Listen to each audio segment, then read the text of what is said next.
Autolite and its 96,000 dealers present Suspense.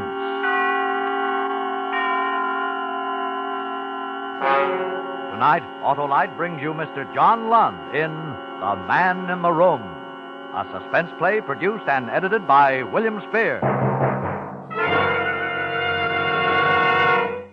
Harlow, what's the best bait to use for bass? I don't know, Hap. Better ask an ichthyologist. A nyctohologist? An ichthyologist, an expert on fish. When I need information, I believe in going to an expert. That go for spark plug information, too? Sure. And who knows more about the best spark plugs for your car than Autolite ignition engineers, the men who design and build complete ignition systems, used as original equipment on many makes of America's finest cars. You mean they know how to build into spark plugs the best in quick starting, smooth performance, and gas mileage, eh, Harlow? Of course, Hap. That's what's made Autolite the world's largest independent manufacturer of automotive electrical equipment. And it was Autolite engineering know-how that made possible the development of the Autolite resistor spark plug, one of the greatest advances in spark plug design for automotive use in the past 20 years. So, friends, see your friendly Autolite spark plug dealer tomorrow. Have him replace worn-out spark plugs with world-famous ignition-engineered Autolite spark plugs. Whether you choose the resistor type or the regular type, you'll be right, because you're always right with Autolite. And now, with The Man in the Room and the performance of John Lund, Autolite hopes once again to keep you in suspense. When I was 10, I first read Edgar Allan Poe's story of the miraculous room. The room whose terrible walls closed slowly in upon their prisoner. Made a deep impression upon me. My most persistent nightmare was that I was the poor devil in the story. I didn't know then that he had been impressed by it, too, and that someday I would actually be the man in the room.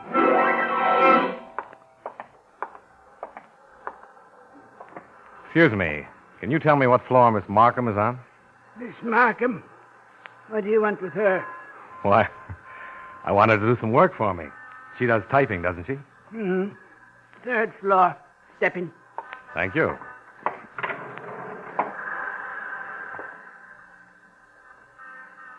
You're a writer? Yes. What do you write? Stories, mostly. Mm-hmm. Sell 'em? Occasionally. Hmm.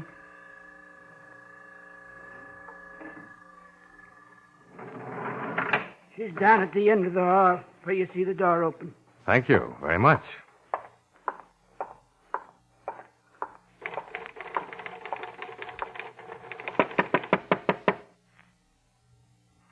Oh, come in, please. Thank you. Miss Markham? That's right. What can I do for you? I saw your ad in the paper. I thought perhaps you could do some work for me. Oh, yes, of course. What is it? Typing? Mimeographing? Typing. Manuscript. You're a writer? Yes. Oh, would you shut the door, please? Oh, yes, of course. Thank you. You'll find that I do absolutely perfect work, and at the most reasonable rates. I've had many years of experience, although not in this city. I just recently moved here. Will you have much for me to do? Well, that depends. Frankly, Miss Markham, the price is a factor with me. You see, I'm a freelance writer, and at best, that's a precarious occupation. I see. Well, is 30 cents a page too much? Why? 25? I was about to say that 30 seemed extremely reasonable. Well, I've already said 25, so we'll leave it at that. You're very kind. Not at all. Excuse me, please. Was that the elevator man running down the hall? Well, no, I didn't see anyone. It's been a lovely day, hasn't it? Yes. Yes, it has. I think the weather is so perfect here. I know I'm going to love this city. It's so difficult coming to a new place and trying to establish oneself, especially so late in life.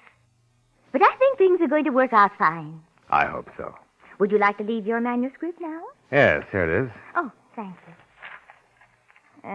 Yes, 40 pages. I'll have that ready for you day after tomorrow. Oh, that'll be fine. I'll come back and pick it up then.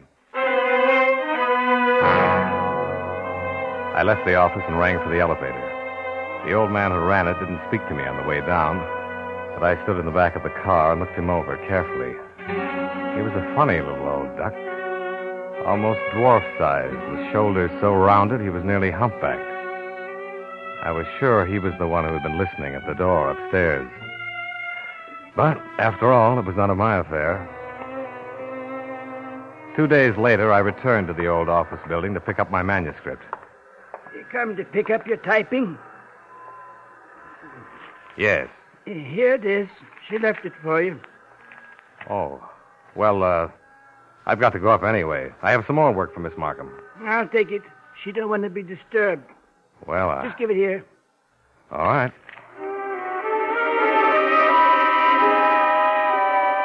I gave him the manuscript and left. Several days later, when I returned, he had the completed work ready for me, down on the first floor. That's the way it went on the other occasions when I had typing for Miss Markham to do. The old man took it from me downstairs and had it ready for me when I returned. There was always a reason for me not to go upstairs. Miss Markham was working and didn't want to be disturbed. Or she just left for lunch. Or she wasn't down that day because of illness. One day, when I came to pick up some material, the elevator was not down on the first floor, and my curiosity got the better of me. Instead of ringing, I took the stairs and walked up to the third floor.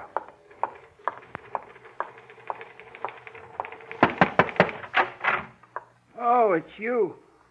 Where's Miss Markham? She ain't here. You can see she ain't. Yes.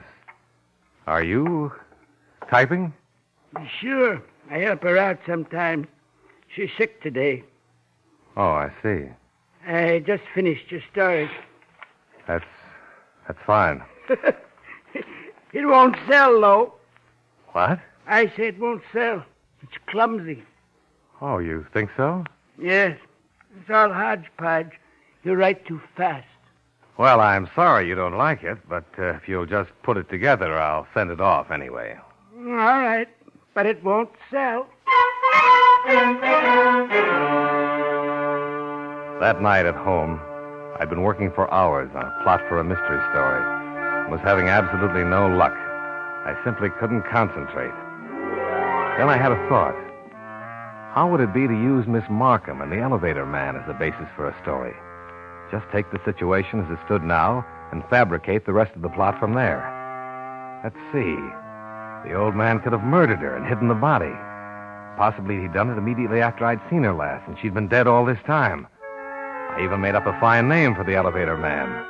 I called him Draclin. But for the life of me, I couldn't build a story. Why had he killed her? What had he done with the body? The plot wouldn't move. And yet somehow I couldn't discard it and try another. I knew that I was stuck with it until I worked it out. Well, how about the reality? What had happened to Miss Markham? Why hadn't I seen her for over 2 weeks? The only thing to do, I decided, was to find out more about the real situation. Perhaps I could evolve something from that.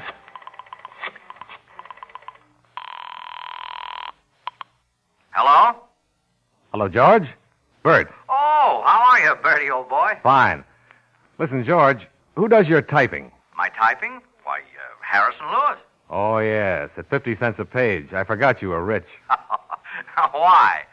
Well, I thought perhaps you'd seen the same ad in the paper that I did. A Miss Markham. She's been doing some work for me. Markham? No, I didn't see it. Well, why? Is she any good? Oh, yes, she's very good. Well, what does she charge? 30 cents a page. Hey, that is cheap.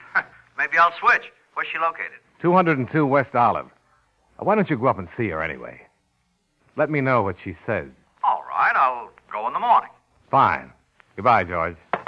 The next morning, I called information and got Miss Markham's office number. It was not yet listed in the directory. I called the number, somehow knowing there would be no answer. Hello? Oh, hello. Miss Markham? Yes?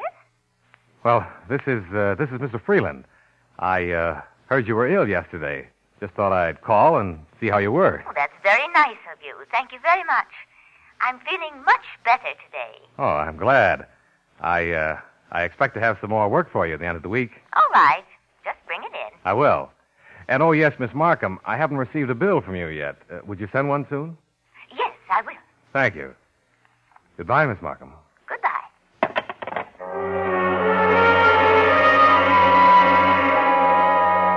I hung up thinking, well, there goes my plot into a cocked hat. I realized then that I had begun to believe something had happened to Miss Markham. Talked myself into it, I guess. Confused the fiction with the reality. But just because she was alive and well, that was no reason why I couldn't still build a good story from the same idea. Now, let's see. Gracklin had killed Miss Markham and hidden the body. But when I called up, she answered. No, I couldn't use that. But wait a minute. Why couldn't I? Why, certainly, there was the twist. Sure, Gracklin gets another woman to impersonate Miss Markham. The only ones he'd have to worry about would be the people who had seen the first Miss Markham. Well, that's the way my story would go anyway. I sat down at my typewriter and made it sing for a couple of hours. The story was coming along fine. Only thing I needed was some background on Gracklin. Well, nothing like the source. At about 4:30 that afternoon, I was down on West Olive Street near the 202 building. At about 5, Gracklin came out and started up the street. He got on a bus, so I looked around for a cab. Cabby, you taken? Nah, hop in. Good. Listen, follow that bus, but not too close. I'll tell you when to stop. Okay. He stayed on that bus all the way to the end of the line. I got out of the cab about a block before the final bus stop and saw the old man get off. It was almost prairie here. Large vacant lots and only a few scattered houses. He entered one of them. After about 20 minutes, when it was getting dark, I walked slowly up to the place. There was a light around and back. I went quietly along the side of the house to the window. I looked in. There sat Gracklin, bent over a table, writing with a quill pen. But it was the room that surprised me. The walls were filled from floor to ceiling with books. Heavy, scholarly books. And then I saw it. On a smaller table against the wall stood her picture. She was younger in the photo and prettier, but it was unmistakably she. Miss Markham.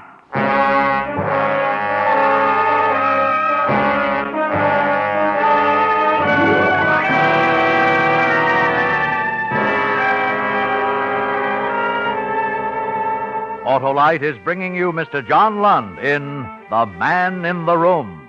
Tonight's production in radio's outstanding theater of thrills, Suspense.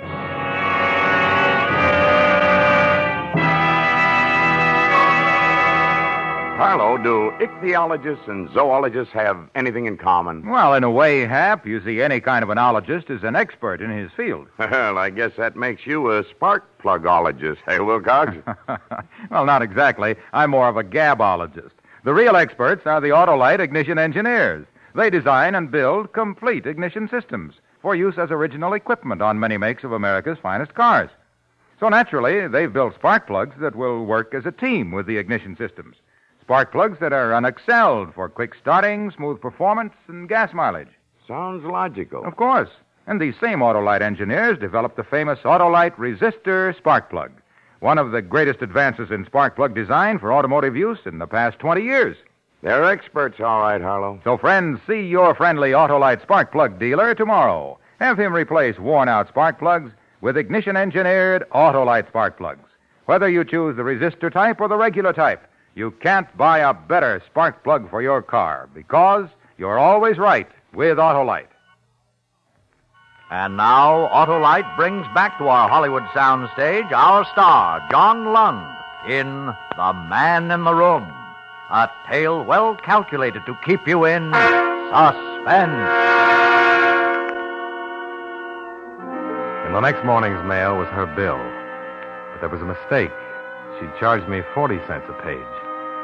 So I put on my coat and started downtown. As I walked up Olive Street, I wondered if Gracklin would let me up to see Miss Markham. If it were in my story, he couldn't, because I'd immediately recognize her as another woman. 3, please. Watch your step. Miss Markham is in today? Yep. You know, I haven't seen her for some time. She's always been out or sick or something? That's so? Certainly it's so. You were the one who kept telling me. Oh, well, I can't remember everybody who comes in here. Oh, I shouldn't think it'd be too hard. I'll bet not over 10 people a day come in here. This is the most deserted office building I've ever seen. Well, sometimes it is a little quiet. You know where it is? Yes.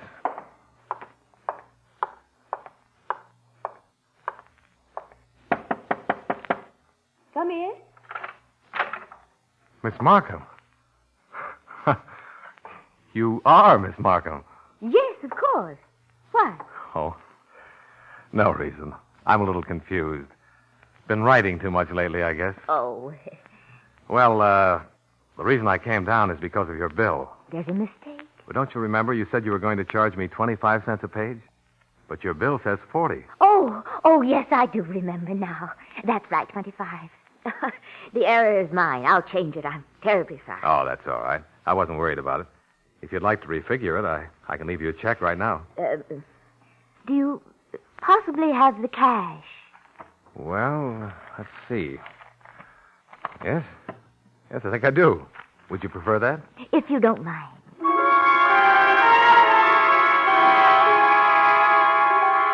I paid the bill and went home. Back to my story. My story that had turned out to be pure fiction after all. Miss Markham was alive and well and back in her office, looking just as she had the first time I saw her. Well, I had used all of the real situation I could, and from now on I was operating on pure imagination. Let's see. Hey, wait a minute. Just because she looks the same doesn't mean she's the same woman. She was a twin, see? The first Miss Markham's twin sister. And Gracklin was, their brother. Why had he killed the first Miss Markham? Well, for money, her life savings. That was always a good motive. And the twin sister was in on it and would split with him. Fine. I rattled off the story, and the next morning brought it in to be typed. Good morning, Mr. Freeland. Good morning, Miss Markham. Got another story for you. Oh, well, I'm not sure that I can start on anything right now. I'm closing up the office, you know. Oh? Oh, yes, this climate doesn't agree with me at all. As a matter of fact, I never did like city life. You've evidently changed your mind about things. I beg your pardon? Remember the first day you came up here? You were telling me how well you liked our city and the weather? Oh, yes. Well, you can always depend on a woman, can't you? Yeah, I guess so. I really wish you could finish this story for me. It's not very long. Oh? Only about 28 pages. I see. Well, perhaps I can rush it out. I sort of feel that I owe you something anyway. Why? For being so nice about that mistake I made on your bill. Oh, that was nothing. Well, leave the manuscript here, and I'll try to have it done by tomorrow afternoon. Tomorrow's my last day. Come in about 2 o'clock. Right. And thanks a lot, Miss Markham. The next day was Saturday. And if the building had seemed deserted on other days, it had really been a beehive compared to 2 o'clock on Saturday afternoon. Now it was a morgue. When I entered Miss Markham's office, she was standing there holding a sheaf of papers. Mr. Freeland, where did you ever get the idea for that story? Oh, well, I hope it didn't disturb you, but I was desperate for a plot, and I guess I just let my imagination run wild. I see. Well, I'll just put it in an envelope. Thank you. And I'll pay you now because I probably won't see you again. That's right. You probably won't. Well, I guess I'll just say goodbye. Goodbye, Miss Markham, and good luck. Thank you. And the same to you. Gracklin was waiting for me there on the 3rd floor. He had probably just stayed there while I was in the office. I got in the elevator, and he closed the door. Get your story, Mr. Freeland? Huh? Oh, yes. Yes, I did. Not a bad story. Miss Markham let me read it. Oh? But it needs rewriting. Oh, is that so? Yes. Like I told you before, Mr. Freeland, you write too fast. You aren't careful enough with reality. I'm afraid I don't understand. Well, now that part about hiding the body in the elevator shaft, for instance, you almost had a good thing there, but I could tell you've never been in an elevator shaft. Have you? Why, no. You've passed the 1st floor. Let's go down a bit. I'd like to show you something. This is the basement. Yes, I see. You notice how the air gets closer as you go down? It's little touches like that make a story real. Well, Sub-basement. Mr. Freeland, would you like to see what an elevator shaft looks like? well, Come on, it's very interesting, especially for a writer. all right.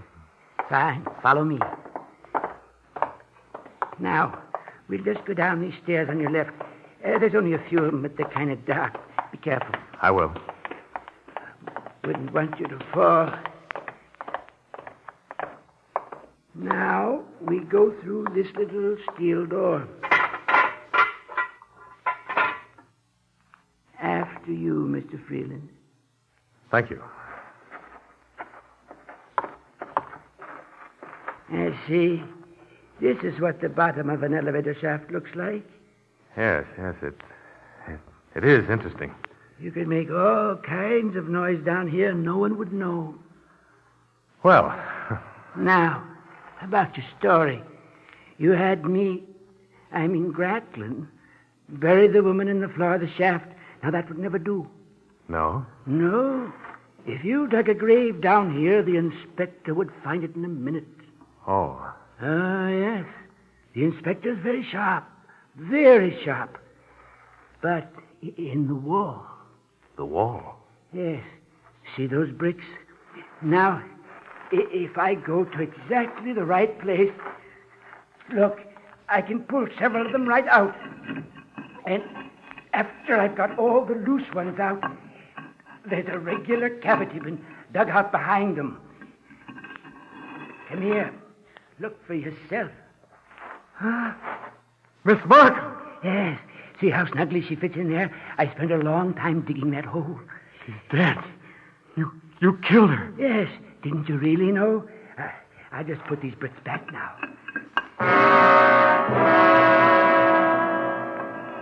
You had some of the things quite right. The woman upstairs is Millie, her twin sister. This one's name is Dorothy. I married Dorothy, but I should have married Millie. You see, Mr. Freeland, I am a writer, too. More than a writer, a poet. But I didn't sell anything, and Dorothy lost faith in me. She typed stories for hacks like yourself, while I had to turn to running an elevator. She caused me to lose faith in myself. Finally, Dorothy left me and came here. I followed her and got a job in the same building. At last, I did what I'd wanted to do for years. I killed her. When I told Millie, she said I'd done quite right, and she came here to help me. You're insane. No, Mr. Freeland. I am a poet. I'm getting out of here. No, I don't think you are, Mr. Freeland. Are you surprised how strong I am? I've done many things in my time, even if it waits in a circus. You madman. No, don't try to get up, Mr. Freeland, or I'll just have to knock you down again. You see, I've got something quite interesting in store for you. You remember Edgar Allan Poe's wonderful story about the man in the room that got smaller and smaller until it would crush the life out of him? What are you talking about? There, Mr. Freeland, I have such a room. You're in it now. The walls won't move, but the ceiling will. Look above you. Most elevators won't go all the way to the bottom of the shaft, but this one will. I fixed it. Get out of my way, you lunatic! I warned you, Mr. Freeland! He hit me a crushing blow, and I dropped to the ground, stunned. And you were wrong on my name. It's Al Jones. Then he jumped out of the door and slammed it shut. I staggered to it, but there was no knob or latch of any kind on the inside.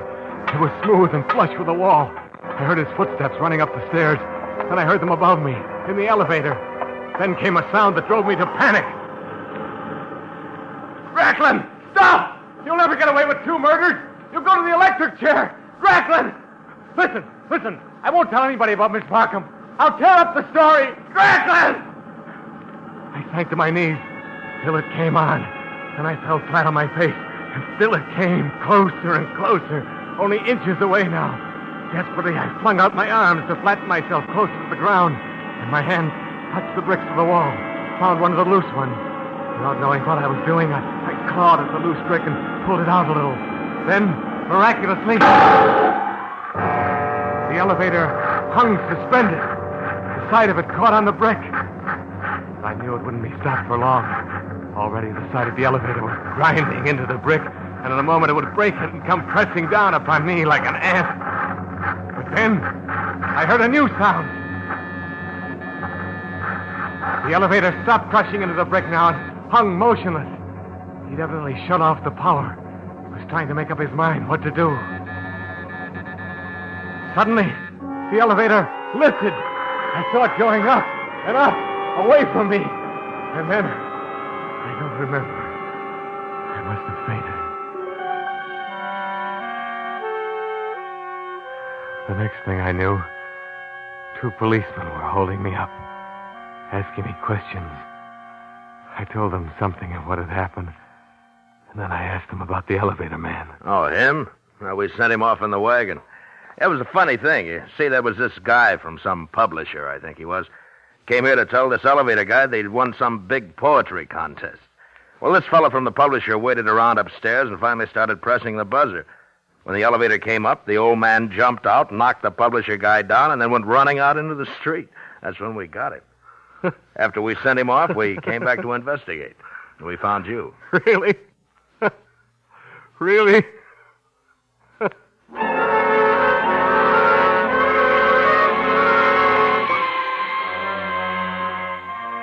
Well, that's about all there was to it.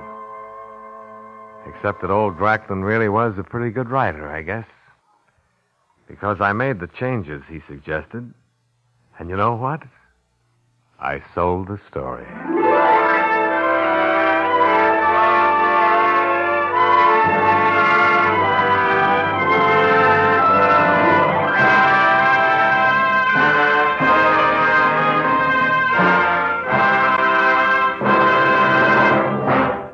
Suspense, presented by Autolite.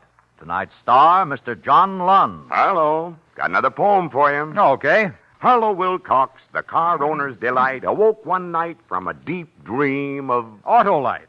But let's be more specific, Hap. I dreamed that every car in America was equipped with world-famous ignition-engineered Autolite spark plugs.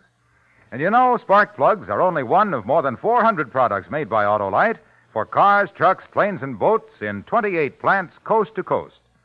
These include complete electrical systems used as original equipment on many makes of America's finest cars. Spark plugs, batteries, generators, coils, distributors, electric windshield wipers, starting motors, bullseye sealed beam headlights. All engineered to fit together perfectly, work together perfectly, because they're a perfect team.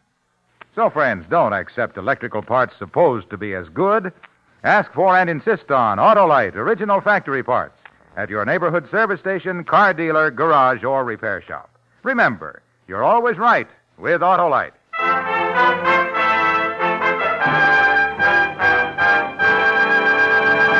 Next Thursday for Suspense, our star will be Miss Claire Trevor. The play is called Angel Face, and it is, as we say, a tale well calculated to keep you in suspense.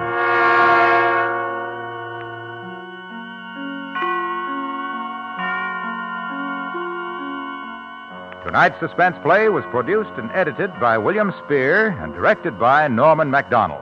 Music for Suspense is composed by Lucien Moraweck and conducted by Lud Gluskin.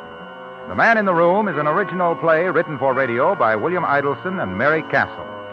John Lund is currently being co-starred with Barbara Stanwyck in the Paramount picture No Man of Her Own. In the coming weeks, you will hear such stars as Charles Boyer, Edward G. Robinson, Jack Carson, and Dennis O'Keefe. And don't forget, next Thursday, same time, Autolite will present Suspense, starring Claire Trevor.